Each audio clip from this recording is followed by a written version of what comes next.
देखिए, भारत में सच में बेरोज़गारी है, पिछले कई सालों से है। अब इस बातों को जो बताने वाला है आपको है, उस पे डिपेंड करता है इन बातों को आपको कैसे बताता है। अब बातें ये हैं कि जो बताने वाला है वो कहाँ से बातें जान रहा है, तो ज़्यादातर लोग जो हैं वो गूगल सर्च से जो आर्टिकल आते हैं, जो उसके बारे में बताए गए होते हैं आर्टिकल्स में, जो फैक्ट तौर पे आपको बता करके मतलब अपना काम कर जाते हैं। अब एक आम व्यूअर होने के नाते जो चीज़ें लोग देखते हैं उन्हें कहीं ना कहीं इस बात का हेडेक हो जाता है, चिंता हो जाता है। तो क्योंकि ज़्यादातर जो बातें हैं वो बढ़ा चढ़ा करके ही बताई जाती हैं, ना कि एक जो बातें सच में हैं उन्हें कोई जा करके पता लगाता है सच में जो चीज़ें हैं। तो मैं वही बातें आप लोगों को दोहराने वाला बिल्कुल नहीं हूँ। मैं आप लोगों को एक आम व्यूअर होने के नाते, एक आम भारतीय होने के नाते, मैंने जो बातें देखी है, जो मैंने महसूस की है, उस हिसाब से बात करने की कोशिश करूँगा। तो नमस्कार दोस्तों, मैं हूँ ओमकार गुप्ता और बात करते हैं आज इस टॉपिक पे। मैं भारत में जो इस समय बेरोजगारी का आलम है, उसका अगर सबसे बड़ा रीज़न और सबसे पहले रीज़न की अगर बात किया जाए तो वह सबसे बड़ी जो जनसंख्या हमारी है, सबसे पहली रीज़न है। अब इसके साथ में जो हमारे एजुकेशन सिस्टम है वो कहीं ना कहीं इस बात का सबसे बड़ा जिम्मेदार माना जा सकता है। जनसंख्या इतनी अधिक हो गई है कि यहाँ पे काम से ज़्यादा लोग हो गए हैं। अब जितने ज़्यादा लोग हैं उस हिसाब से काम हमारे देश में उपलब्ध नहीं है, और सरकारें भी काफ़ी ज़्यादा लोगों को रोज़गार देने में या अपॉर्चुनिटी उपलब्ध कराने में लगभग परेशान हैं। अब इसी के साथ में अगर दूसरी बात किया जाए कि दूसरा रीज़न जो इसके साथ में जो सबसे प्रमुख रीज़न है जिसके कारण बेरोजगारी इतना ज़्यादा भारत में हम लोग के देश में है, वो है हमारा एजुकेशन सिस्टम। अब हमारा एजुकेशन सिस्टम कुछ इस तरह डिज़ाइन किया है, जिसने भी डिज़ाइन किया है वो जो स्किल होना चाहिए, जो एक बच्चे को शुरुआत से सिखा करके उसको आत्मनिर्भर बनाया जा सकती है, उसके इंटरेस्ट की जो चीज़ें हैं, जो वो जिस क्षेत्र में अच्छा है उस हिसाब से उसको स्किल सिखा करके उसको आने वाले भविष्य में अपने आप को आत्मनिर्भर बनाने का पूरा मतलब सिस्टम बन सकता था। लेकिन जो हमारी एजुकेशन सिस्टम है वह कहीं ना कहीं इस तरह से डिजाइन है कि वह स्किल पे कम बल्कि जो किताबी बातें हैं, जो किताबी ज्ञान है, उस पर ज़्यादा फोकस कर रही है, जिसके कारण जो लोग हैं वह पढ़ाई के कर तो रहे हैं, लेकिन उसके साथ में जो स्किल आना चाहिए, जो चीज़ें सच में आज के दौर में लोगों की ज़रूरत है, जो नौकरी देने वाला इंसान है, वो चीज़ें जो चाहता है वो चीज़ें कहीं ना कहीं हमारे जो एजुकेशन सिस्टम है वो प्रोवाइड नहीं करा पा रही है, जिसके कारण जो बेरोजगारी का आलम है इस हद तक भारत में हमारे देश में पहुँच चुका है। इस तरह की बातें बोलना कितना आसान है। मतलब हर सिक्के के दो पहलू होते हैं। तो एक पहला पहलू है जो हर कोई जानता है, हर कोई समझता है, लेकिन जैसे दो पहलू होते हैं, एक पहलू ये भी है कि लोगों की जो मानसिकता है, जो भारत में सरकारी नौकरी और प्राइवेट नौकरी के प्रति जो लोगों की मानसिकता है, जो एक बिजनेसमैन के प्रति जो मानसिकता है, वह भी कहीं ना कहीं इतनी ज़्यादा जो बेरोजगारी का हालम है हम लोग के देश में, वो कहीं ना कहीं जिम्मेदार है। अब ज़्यादातर जो यूथ है हमारे, जो स्कूल कॉलेजों से निकल करके सरकारी नौकरी के लिए तैयारी करते हैं, वो कहीं ना कहीं एक पैटर्न बन गया है कि स्कूल से जब एक बच्चा निकल रहा है तो उसके बाद वो अपने ग्रेजुएशन के साथ साथ वो सरकारी नौकरी की तैयारी करता है, इस आशा में करता है कि जो सरकारी नौकरी में ही इज्जत है, सम्मान है। और जो लोगों की मानसिकता है सच में ऐसी ही है, जो सरकारी नौकरी करता है उसको एक सम्मान की नज़र से देखा जाता है, एक सम्मानित इंसान के तौर पे उनको माना जाता है। अब वहीं एक बिजनेस करने वाले इंसान को अगर देखा जाए तो वह कहीं ना कहीं उसी हिसाब से सम्मान नहीं पाता है। एक आम स्टूडेंट से पूछा जाए कि बाबू तुम सरकारी नौकरी के लिए इतना दिन से तैयारी कर रहे हो, लगभग 2-4 साल 5-5 साल लोग लग करके तैयारी करते हैं। अब उनसे ये बात पूछा जाए कि बाबू तुम तैयारी क्यों कर रहे हो, तो ज़्यादातर लोगों का यही आंसर होगा कि जो सरकारी नौकरी में स्टेबिलिटी है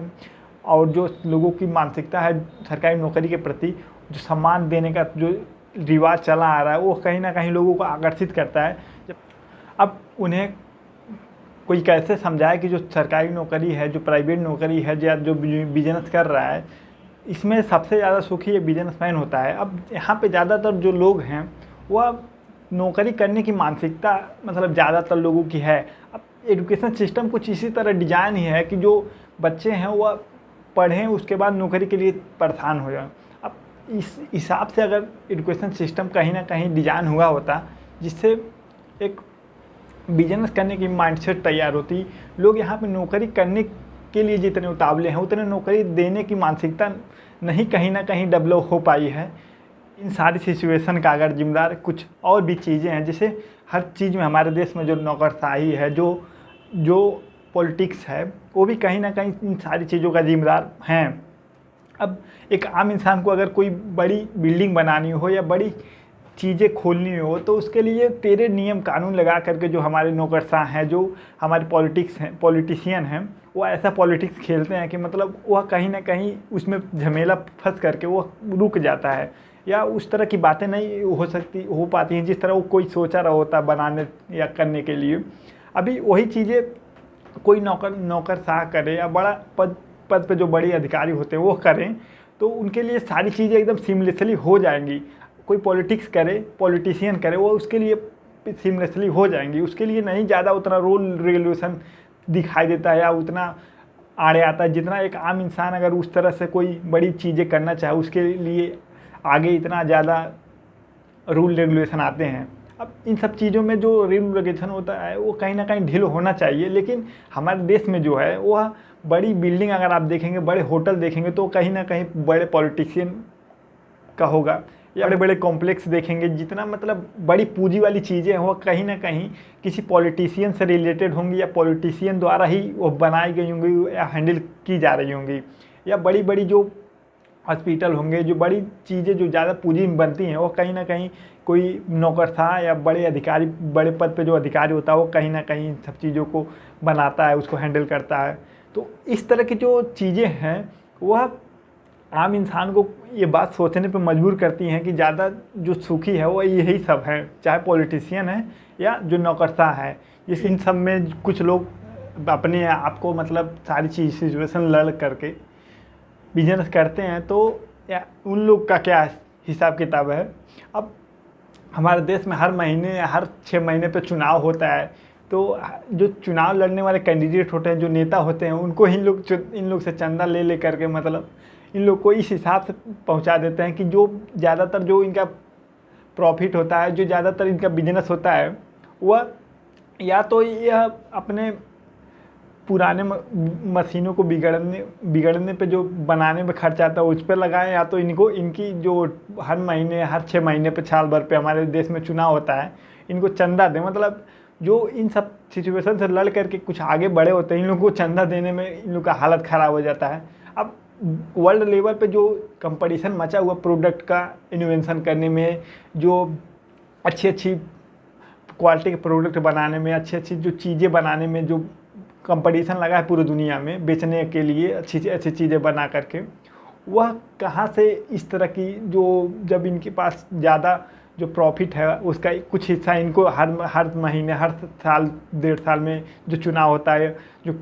नेता उठते हैं उनको चंदा के रूप में दे करके मतलब इनका उस लिया जाता है। तो किस इस तरह की बातें हैं जो भारत में जो मानसिकता है वह बिजनेस को ना करके एक नौकरी वाली छोटी मोटी सरकारी नौकरी लग जाए और ज़िंदगी सफल हो जाए, मतलब इस तरह की मानसिकता पनप गई है और लोग इसी के लिए परेशान है। पीएचडी करने वाले जो लोग हैं वो एक पीयून के नौकरी के लिए ज़्यादा तक परेशान रहते हैं कि सरकारी नौकरी किसी तरह मिल जाए। तो इस तरह की मानसिकता है। अब देखिए, अब ये सब इतनी सारी बातें बता करके आपको इतना ज़्यादा हेरक मेरा देने का यहाँ कोई उद्देश्य नहीं है और एक बातें बदलने वाली भी नहीं है, क्योंकि हम एक ऐसे मतलब सिस्टम का एक पॉइंट हैं जो मतलब किसी के द्वारा हम हैंडल किए जाते हैं। अब इसे किसी नियम कानून से हमें कोई हैंडल करे या किसी तरह से हैंडल करे, बस जो किसी के लिए काम करते हैं। अब हम अपनी ज़िंदगी के जो सैलरी कमाते हैं, जो हम तनख्वाह कमाते हैं, वो कहीं ना कहीं किसी न किसी रूप से घूम फिर के सरकारों के पास जाता है, सरकारों के टैक्स के रूप में जाता है, या किसी न किसी रूप से हम इन्हीं के लिए काम हम ज़्यादा कुछ कर नहीं सकते हैं। तो ज़्यादा इसमें कोई टेंशन लेने वाली बातें नहीं हैं और मुझे आपको इस सारी बातें बता कर टेंशन देने का कोई मतलब नहीं है। बस एक अवेयरनेस की बातें हैं, जो चीज़ें ज़्यादातर लोग देखते हैं नहीं बताते हैं, मैं उन्हीं बातों को बताने के उद्देश्य से आप लोगों को बताया हूँ। तो आशा करता हूँ आप लोगों की बातें समझ में आएगी और वीडियो देखने के लिए धन्यवाद।